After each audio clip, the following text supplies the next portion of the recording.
જય માતાજી, જય હિન્દ, જય જય ગરવી ગુજરાત. મિત્રો મેં ચૂંટણી પહેલા કહ્યું હતું કે જેવી ચૂંટણી પૂરી થશે અને ભાજપ જીતશે એટલે પહેલું કામ સ્માર્ટ મીટર નાખવાનું કરશે.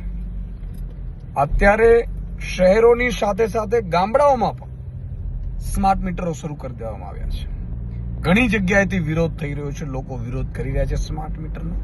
તમે વિચાર કરો કે વાત કરી હતી સ્માર્ટ સ્કૂલ અને સ્માર્ટ હોસ્પિટલની, સ્માર્ટ મીટરની તો ક્યારે વાત જ નહોતી. પણ મિત્રો, આપણે જયારે ખોબલે ખોબલે મત આપી છે, જ્ઞાતિ, જાતિ, કાકા, મામા, નાના, ભાજપમાં જેટલે આપવું પડે છે, એનું આ પરિણામ છે.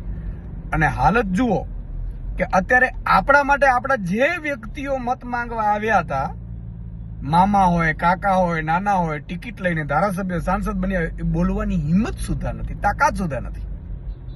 આજે ઘણી જગ્યાએ સ્માર્ટ મીટરનો વિરોધ થઈ રહ્યો છે. મિત્રો, સ્માર્ટ મીટર લગાડવું ફરજિયાત નથી. તમને બળજબરીપૂર્વક કરે તો એની વિરુદ્ધ તમે એને કહી શકો છો કે સ્માર્ટ મીટર મારે નથી લગાડવું, તો બળજબરીપૂર્વક નહીં લગાડી શકે.